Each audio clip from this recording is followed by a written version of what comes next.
韩良，我想好了，读书没用，烦得很。我齐景春要跟你去闯荡江湖，我要快意恩仇，我要喝最烈的酒，用最快的剑。哎，别摸我的头，会长不高的。韩良，行不行？你给句爽快话。我钱都备好了，10几两银子呢。哎，去，毛也没长齐，净说些大话。啊，小齐呀！先生，你的耳朵做甚的？到底是谁打你打这么狠呢？那个姓左的。他呀，下手这么没轻没重的，是不是他讲道理讲不过你，恼羞成怒了？二师兄他倒愿意认输，可却故意说我读书再多，学问也超不过先生你，这不胡扯吗？先生你学问虽大，年纪也大呀，我年纪还小，总有一天会超越先生的。可他听不进去啊，非说要有本事，民间学问就大过先生，给我气的，趁他不注意飞起来就是一拳。虽然最后没打过他。哎，君子动口不动手啊！君子当坐如师，立如棋，礼从仪，史从俗，牢牢记住。小齐啊，你终有一天会长大，变得稳重。只是不知道到那时，你的弟子，或是你看好的孩子，还有没有你现在这份坚韧？骨子里还有没有所谓的快意恩仇？爹，今天你要是留他一命，我就死给你看！陈平安，你知道我一直都很欣赏你，但是对不起了。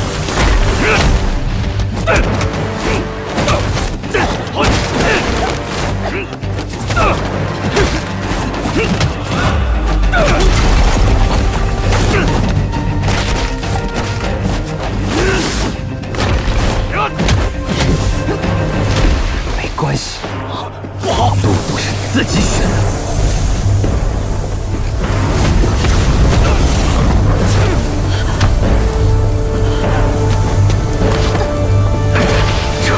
这是剑气。不要！先来！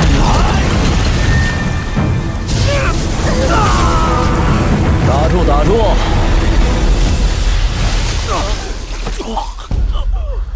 太暴殄天物了！相亲相爱的一家人，打打杀杀多不好。你和你爹除了要把那颗英雄胆还有紫气书一并还我，还需要拿出你爹李家的符箓。但是这些只能救一个人。朱卢，你来选。恳请阿良前辈让朱路离开，我愿以死谢罪，不用遭了前辈的刀。我说过，朱路必须死。我求你放过他吧！你家孩子没有闯过祸，没有胡作非为过，鹿儿他不懂事，求你原谅他吧！我求求你！陈平安，鹿儿只是个孩子。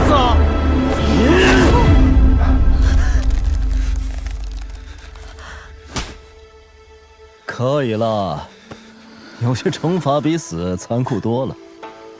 你们走吧，我不想再见到你们。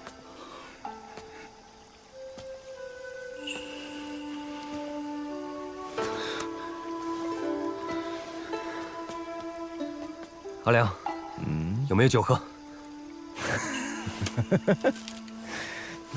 酒有的是。但我告诉你啊，伤心的时候千万不要喝酒，容易变成烂酒鬼。快意的时候喝酒，说不定就能成为酒仙。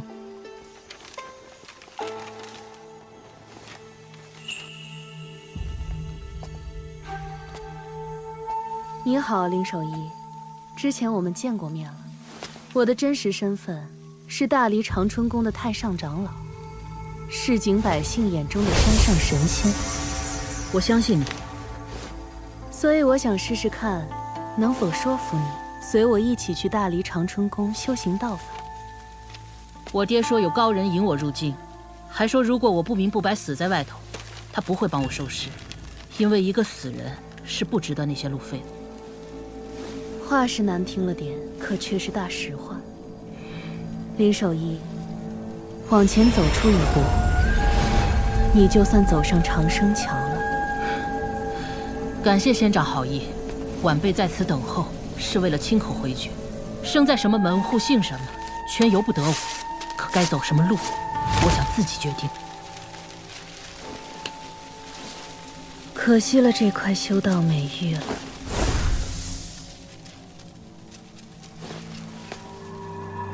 林守一，出事了！有鬼！陈平安，这一路走来，无论是齐敦山还是砍竹林，我试探过你很多次，如今是最后一次了。阿良，你莫非要走了？哎呀，当初在龙须溪边，如果你的性格不对我胃口，哪怕你是齐景春挑中的人，我也不会跟你唠叨，只会留给你一头驴子，拍拍屁股走人。至于你能不能熬到风雪庙未尽出关，关我屁事。反正早死晚死都是死。虽然不知道阿良你的用意，但我多少也琢磨出来，是不是我跟齐先生认识的缘故，你才会这么伤心？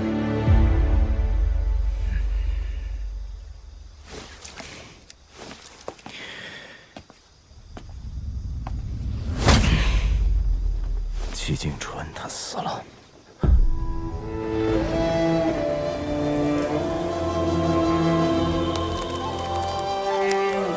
其实我猜到了，却始终不愿，也不敢相信，他可是齐先生。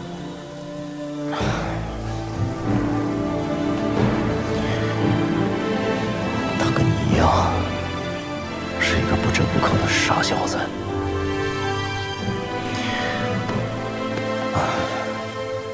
不是我阿良故意刁难你，这修行路上诱惑太多，恰好人心此物又脆如琉璃，经不起推敲。李怀的机缘，林守一的修道天赋，都可以换成钱，成为你陈平安的垫脚石。尤其是李宝平，多好的小姑娘，万一被自己信任的小师叔伤透了心，我阿良的心都快要碎了。既然齐景春选中了你，还不愿过多试探，那就由我替他来做，看看你陈平安值不值得千锤百炼，是不是块真金白银。阿良，你放心，我虽然喜欢钱，但只喜欢我双手挣来的。我是怕齐先生会失望，怕我护不住宝平他们。阿良，你现在觉得我怎么样？要是觉得我不行的话，这门差事就你最合适。哎呀，我阿良随心所欲惯了，不喜欢你的风格。你的那种迂腐，换成齐景春的说法叫正直。但是有些事情，又做得让我很痛快。对我阿良来说，路要自己走，人要自己做。你陈平安也该这样，不一定全部都像我，但是腰杆要够直，拳头要够硬。最重要的是，活得够久。当年我拒绝了一个少年的请求，我跟他说，他读书比练剑更有出息，毕竟这屁大点江湖没什么好的。也就酒还行，但我现在觉得应该对你也说一句，相信我，你练剑比练拳更有出息。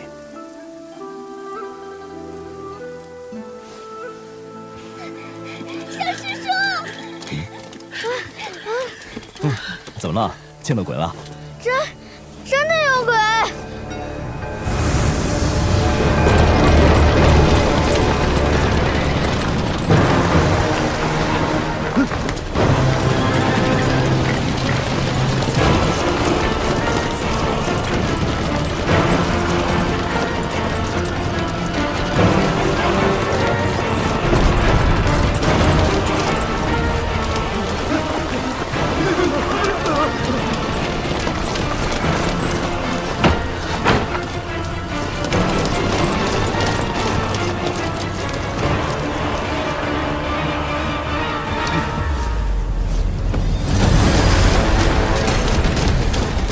大人为何没有地剑，甚至连一丝剑气都感受不到？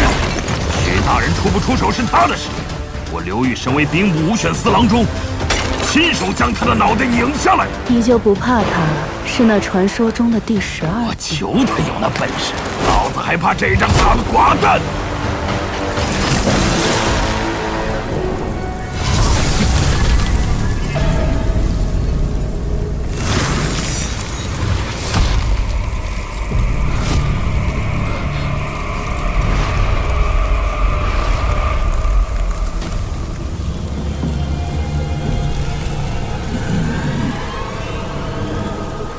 陈平安，他是你仇人啊！你别看我呀，看林少一，看陈平安，也不是，看阿良也行。啊，阿良！放了心吧，小王八蛋，这尊阴神修道有成，跟了你们一路，是有人专门派来接替我阿良，你保护大爷的！哎，这些孩子交给你，最少护送到大黎边境野夫关。前辈，为何愿意相信一个来历不明的阴物？哎呀，你长得这么不近人情，一看就是面冷心热、侠义心肠。是因为像前辈吗？你说话挺逗啊。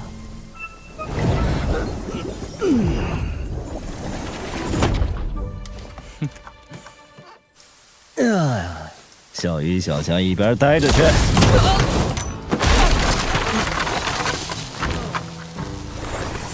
林怀，你是不是天天踩狗屎的？你才踩狗屎的，把那本断水大牙打开。全家都踩狗屎。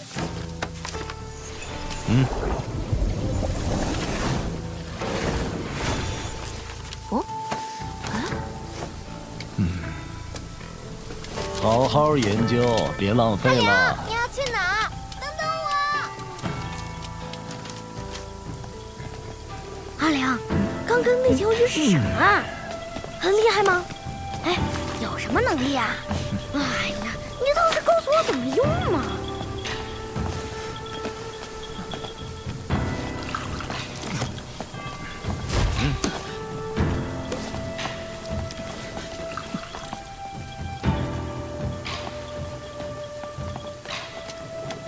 最后，毛驴谁要啊？阿良，你不会要死了吧？那你可要把你的宝贝灯留给我呀！这点滚你娘的！有多远滚多远。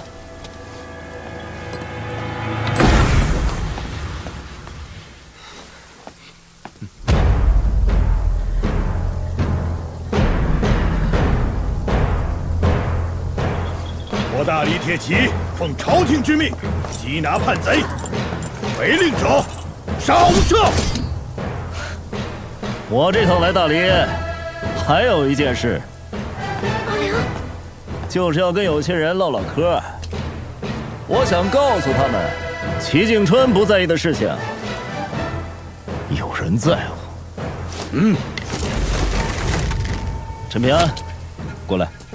你在祁墩山用掉的那缕剑气，我过意不去，教你一门18庭的运气法子，就当补偿了。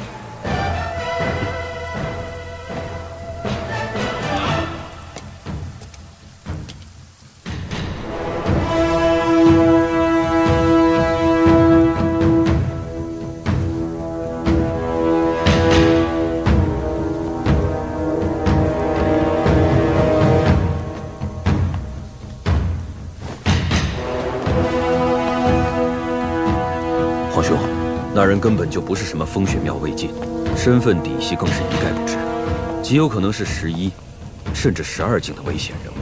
这次一定要闹这么大吗？无妨，我大黎有着白玉京做镇国重器，不过是多一件的事。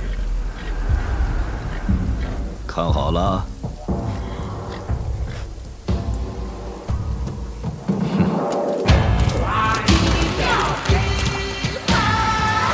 气若龙脉，取万山之祖令冲，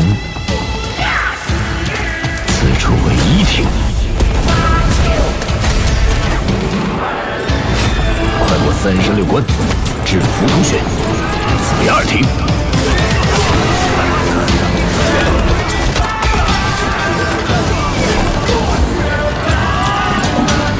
其略6洞9府至纯阳府，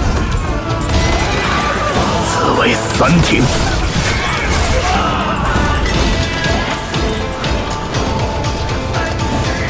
行经百脉，气贯灵台至玉叶宫，此乃第4庭。绕行4至，经过百害之躯，至此神府，此为5庭。气降至胸前，聚于云门府，内外调和行云流水，兼益界弦，此为6庭。气至腹中，归于丹田，闻而不燥，冷而不凝，此为7庭。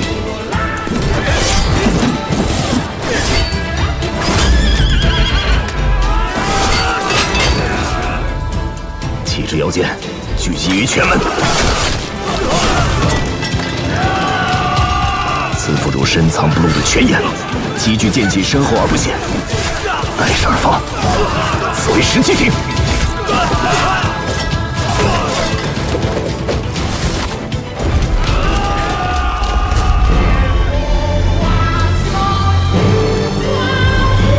气随剑走，剑意深长，一剑出鞘，终其归根。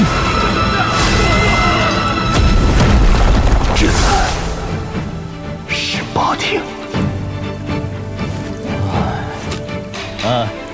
记清楚没有啊？记住了，谢谢爸爸。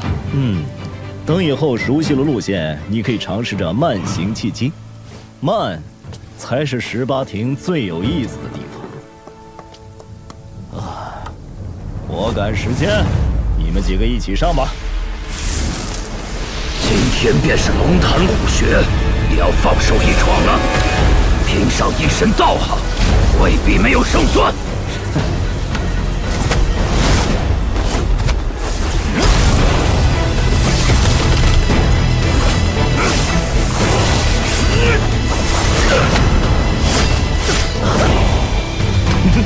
有点眼力，你长春宫的酒量没白喝。此等强敌，一生难遇，兵不死郎中刘裕，问传。仙人将玩出灵虎过金龙，压得住吗你？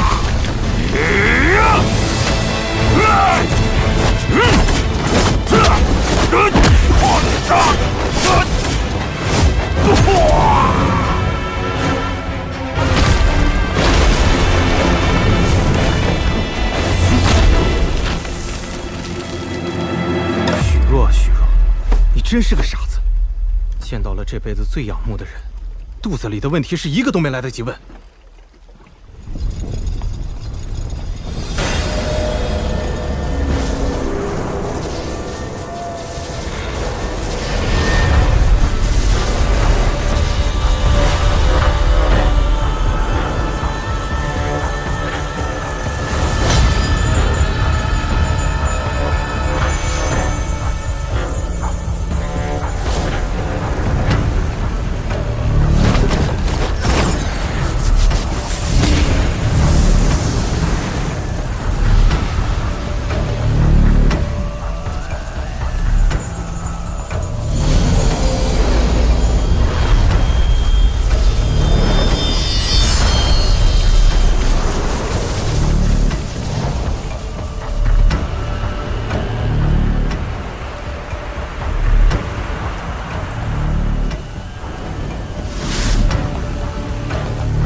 祖母，你可知道这一架我为何要打？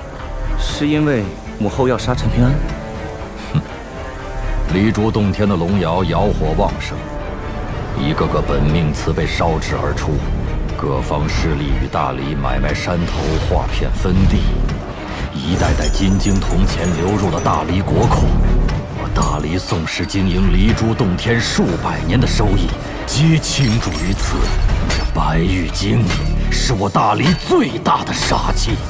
所以这场架必须要打。我大理要告诉整座东宝平州，若有山上神仙敢与大理作对，他就要先掂量后果。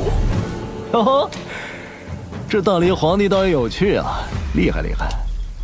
小宝平，这算是世间品相极好的养剑壶了，送你了。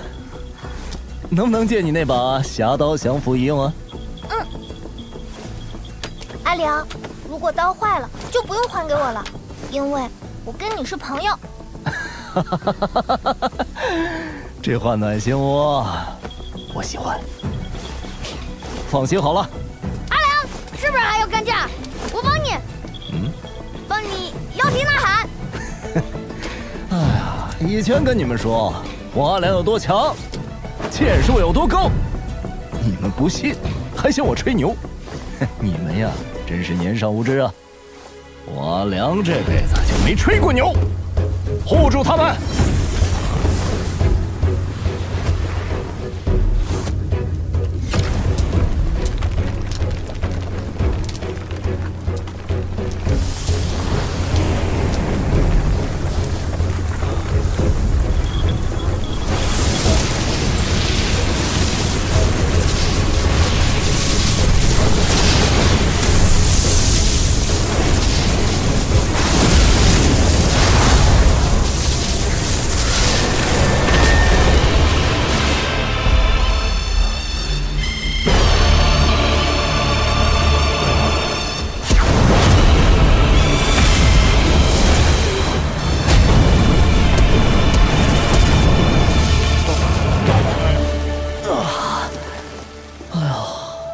境界太高也不是好事啊！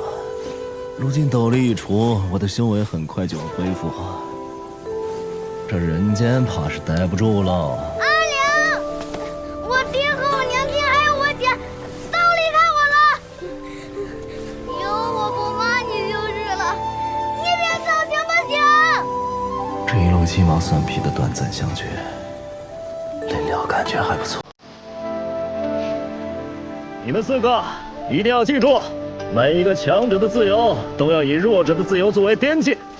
真正的强者，他们的对手是天地间无形的规矩，是世俗力量的强大惯性，是人皆有生老病死的铁律，从来不会因为践踏弱者而强大。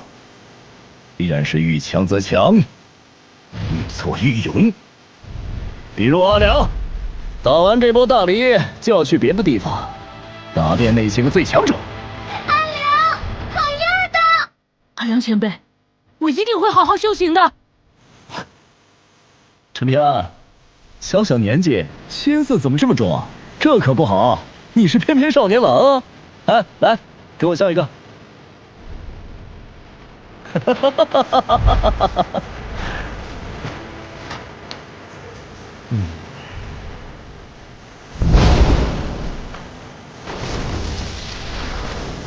走了。阿良这么强，还是那种不讲道理的强。小子，一定要好好练剑啊！以后要跟我阿良一样猛，更猛的话，那算了吧，难得很。阿良，你放心，你可要说话算话呀！我一定会好好练剑，知道吗？阿良，你说的话全都记住了。老头子，你说的没错，有他们在，才是有希望的人间。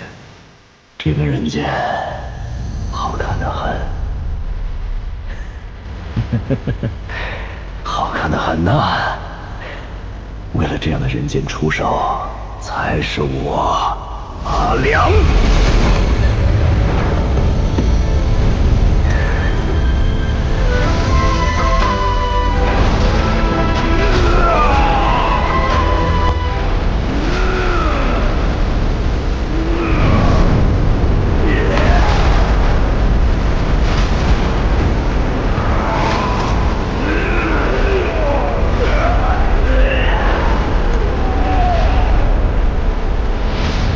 白玉京在此，13境之下皆可烧。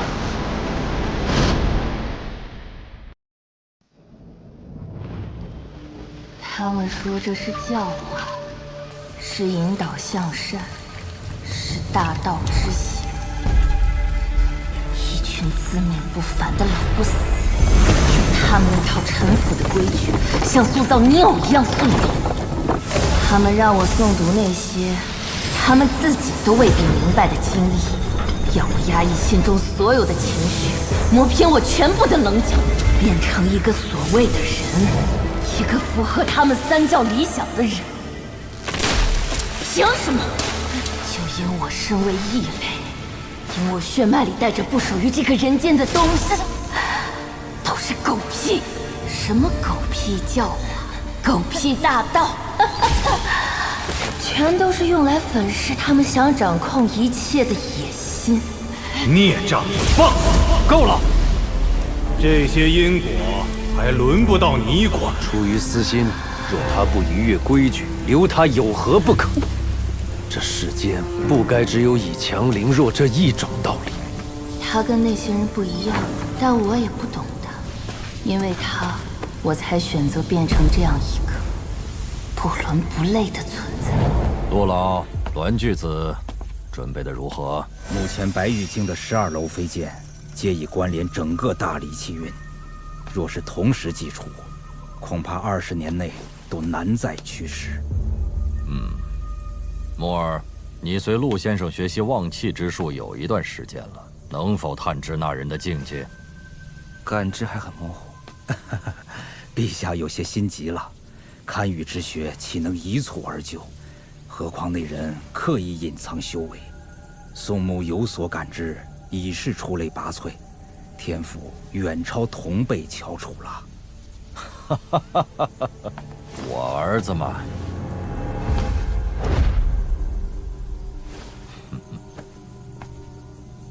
老夫观其气象，那人11境的可能性居多，12境也不是没有可能。陆先生，眼下白玉京尚未建出第13楼，如果对方是第13境修士，该如何应对？13境，你只需知晓，那11境的风雪庙阮氏在宝平州已是极光片羽，而那13境的仙人，即便是在天下最大的中土神州，亦是凤毛麟角的存在。更何况上5境中最后2境早已失传，故而13境就是天底下最大的传说了。一旦跻身此境，就会被天道察觉，被迫飞升，故而得名飞升境。至于飞升何处，肉体魂魄如何，老夫就不曾知晓了。可万一真是13境呢？万一真被你小子乌鸦嘴说中了，也无妨。我大黎不正是靠着将那些万一逐个打破碾碎，才从卢氏王朝的附庸走到了今天？这些道理，宋玉章应该早点教给你的，只不过他不敢罢了。你娘亲看好你弟弟，不过我更看好你，否则你也活不过那年雨夜。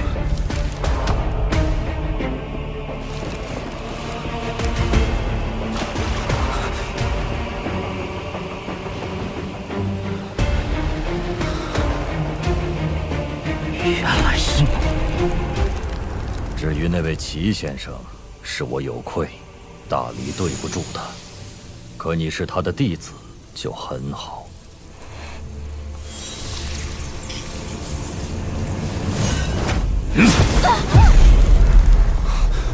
你这小毛贼，偷我大黎龙气倒是一点也不客气，可别只进不出，否则长春宫的水井就是你的新家。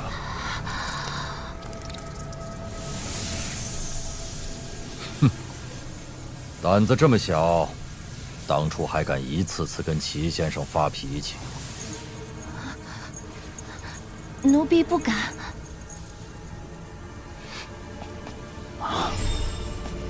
来了！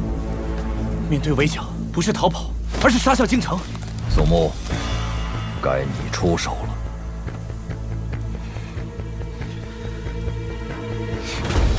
一气化三清，三清化九霄，九霄生12，飞剑列周天。天火、地火、人火、劫火，四方五帝聚真气。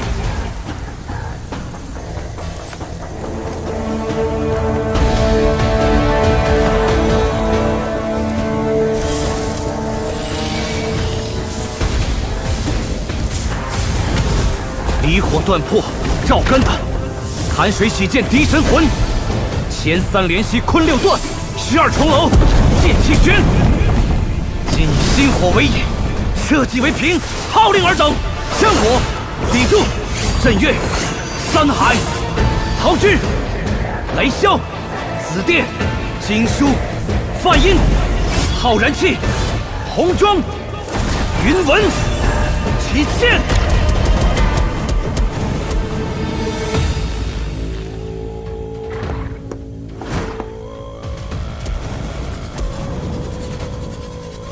坐镇大离山河气运的12正神，我宋墨奉大离皇帝敕令，命你们结剑。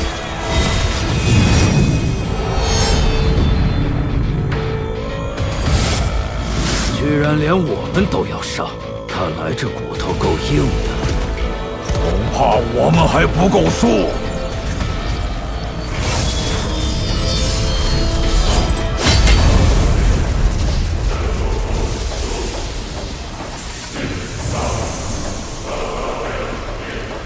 东岳奉旨领剑，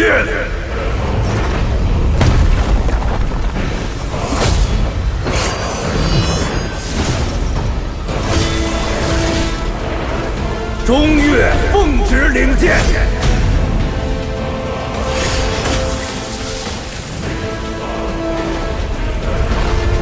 西岳奉旨领剑。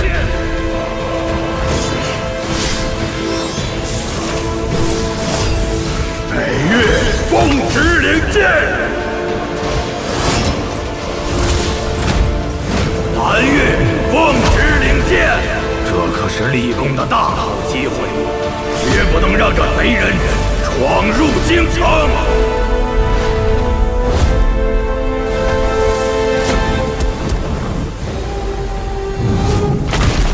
大胆狗贼，休敢在我大理御空飞行！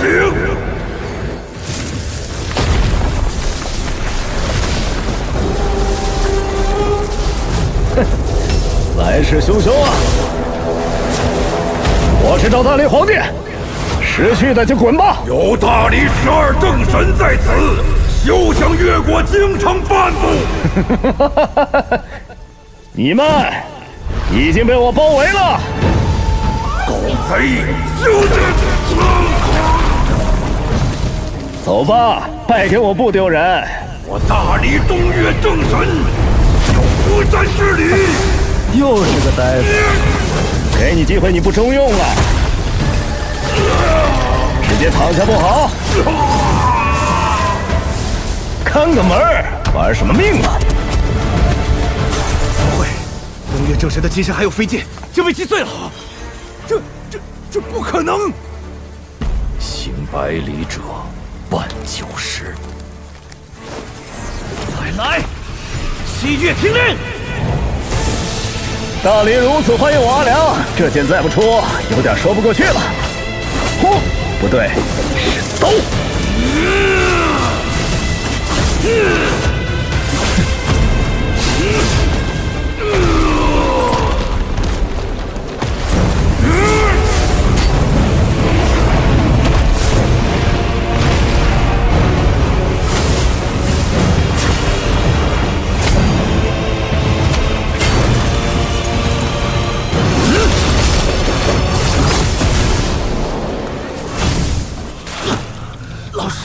到底是什么境界？10境、11境、12境，不可能！他已经是12境巅峰了。失算了，难道真是那13境的神仙？13境，栾巨子，13境。可是这大理不可败。狗贼休逃！山河炽烈，醉饮山河胆，一斩要分空。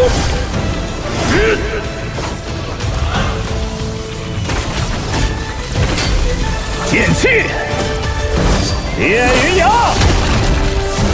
猛字贯长虹。来，还有哪个不怕死的？剑锋为笔墨，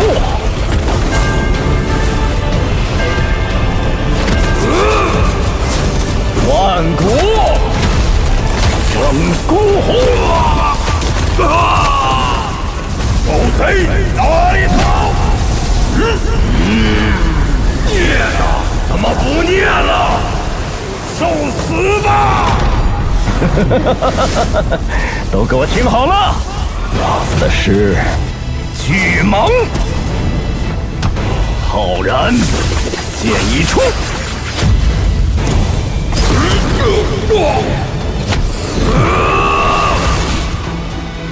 扫尽不平路。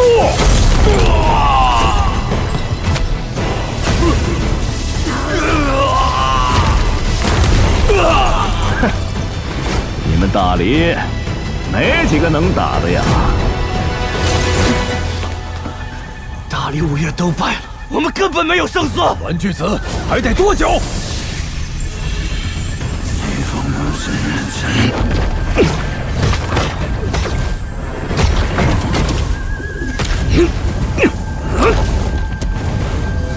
陛下，墨儿，起身祭剑吧。13级，居然有13级！原来我就是解决那个万一的代价。而且你知道我别无选择。你可以选择站着死，祭剑吧。墨儿放心，老夫会为你护法。你只需全力祭剑，那狗贼在阵中必死无疑。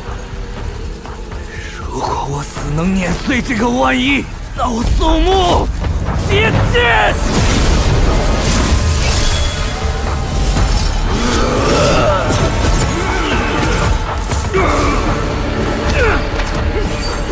击剑！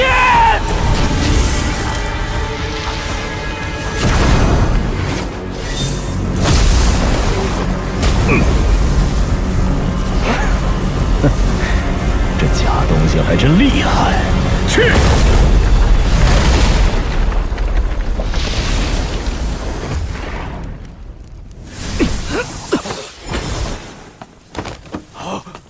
公子，你怎么样？愚蠢之极，解决掉了吗？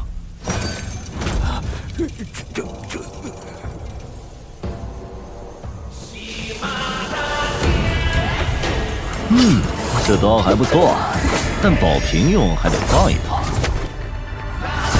萨里，可要接好了！不好，出白羽进去了，快拦下来！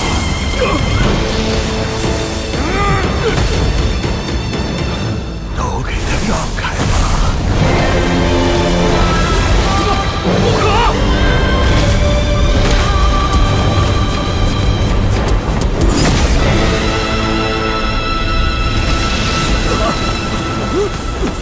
国师大人，怎么会？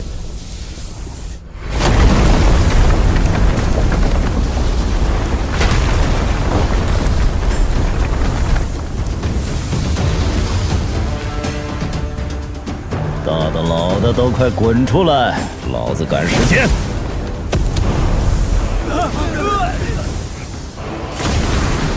哦，石镜武夫，大理宋长靖，愿酣畅一战，虽死无憾，不枉此生。不错。喂，里头的5个，哪个是大理皇帝？还不快出来磕头认错！我数到10，1。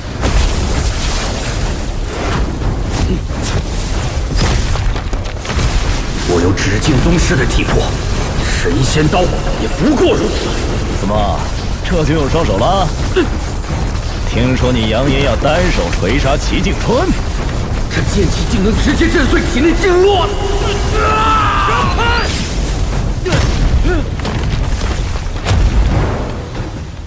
墨家雷甲。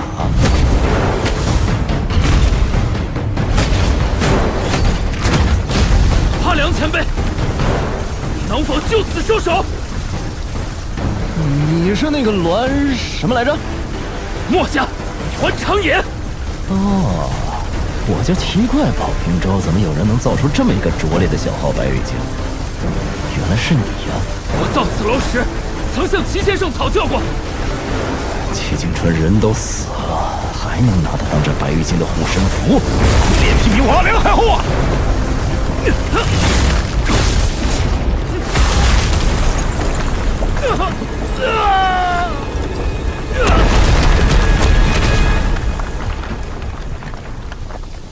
我跟前辈没法比。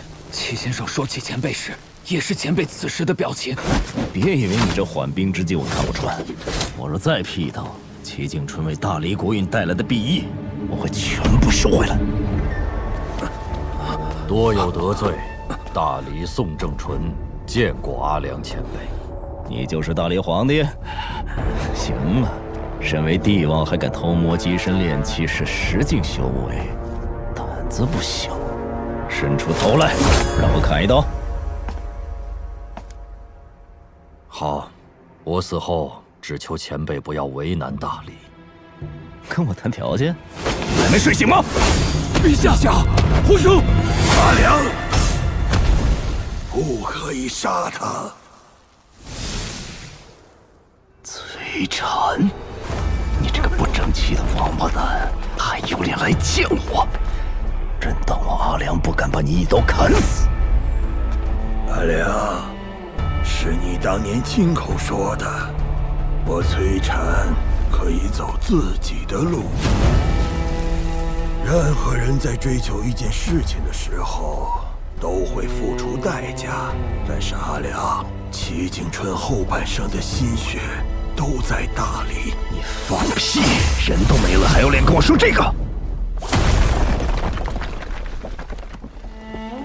我说的是事实。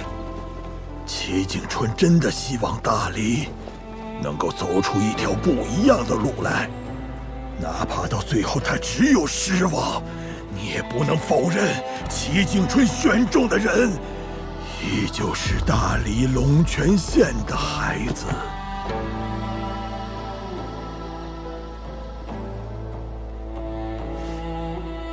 你从小就喜欢跟齐景春争这争那，争不过就争不过，有什么好丢人的？玩弄这些上不了台面的伎俩。老头子这一生惊天动地的壮举多了去了，哪怕最后自囚于功德林，依旧洁净温和。齐景春也一样，可你崔禅就不行。先生一向器重齐景春。放屁！你崔禅就是太聪明了，心比天高，哪里想得到最后齐景春都能跟那些老王八蛋打得惊天地泣鬼神，你崔禅却沦落到不人不鬼不神不仙的下场，咎由自取啊！所以不为我也为齐景春。阿良，请你就此收手。不说了，跟你这种钻牛角尖的聪明人讲道理，我不如找李怀那个小王八蛋吵架去。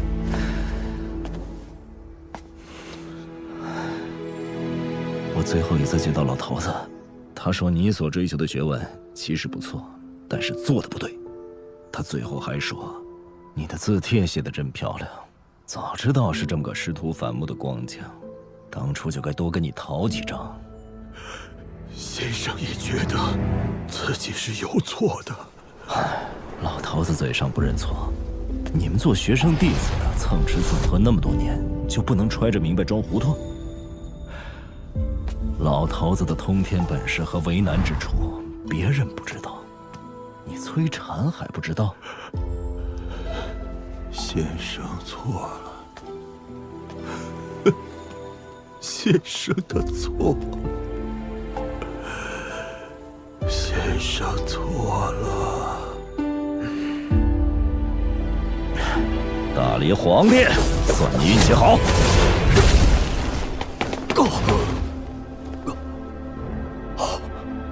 我的长生脚。放心，他缓2、3日便可无恙。魏部，老刘的命是你救下的，我个人欠你和齐敦山一个人情。顺手为之而已。那位捞起你金身的少女转世，我会让长春宫倾力栽培。我会吩咐他们，返回大离京城的时候，先步行走过齐敦山，再与共背归。无以回报，只能再谢你一次了。那么多次轮回转世，早就不是他了。你为此耽搁了那么多年正道金身，如今还不愿意放下吗？既然拿得起，就没有放得下的道理。我不懂。我有一事很好奇，你身为京城守门人，先前为何不完整递出一剑，对付那个刀客阿辽？刀客？他可不是什么刀客，向他问剑我还差得远。我年少时之所以选择剑修这条路，就是因为他。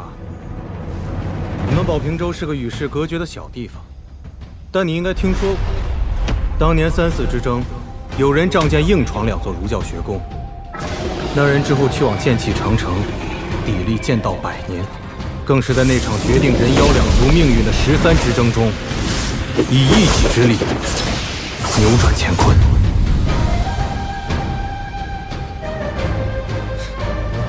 你被他捅了一刀还活蹦乱跳，够吹一辈子了。圣人天地，规矩使人，此处人间不可久留。哎呀，知道了，知道了。别给脸不要脸！当初你们，干这破事儿还不够吗？催你娘的催！有本事下来打我呀！来啊！这把刀帮我还给那个叫李宝平的小姑娘，她是我朋友，记得客气点儿。没问题。将来小宝平策马饮酒，黑刀别葫芦。你们人间有眼福喽！再敢对那群孩子动手，我阿良就算是破开天幕重回人间，也要让你们大理亡国！记住了。来，天上的告诉我，是佛法远还是道法高呀？到底是谁的本事大，拳头更硬？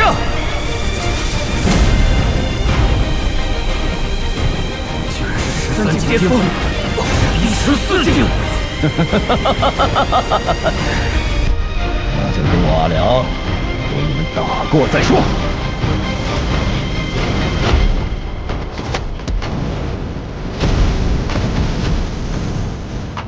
你总喜欢跟蝼蚁讲道理，这家伙就跟你不一样。可我为什么觉得还是你更好一些？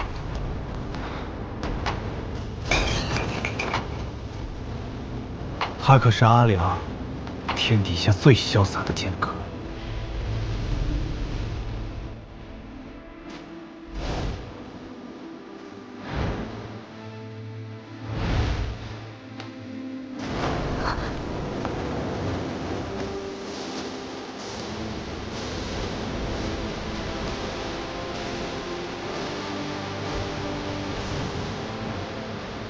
老头子，你说的没错，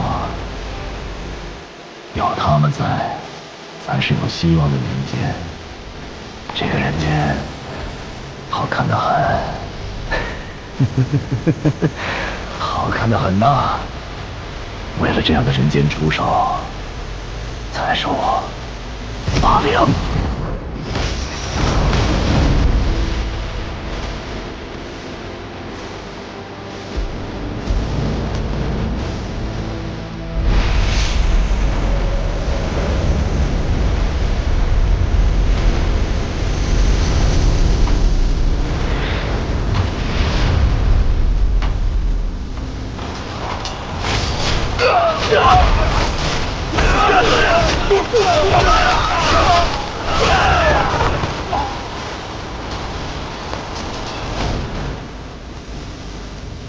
老大见仙，这是我阿良送剑气长城的大礼，务必收下。这一月，紫电，金术，红珠。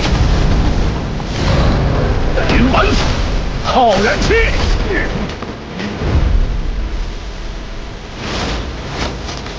哼哼，诸位起见。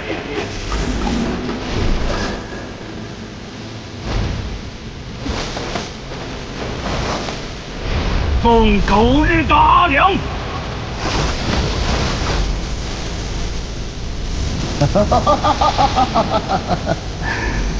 都给我等着！豪杰拙贼，见凶杀妖，随我一起干他！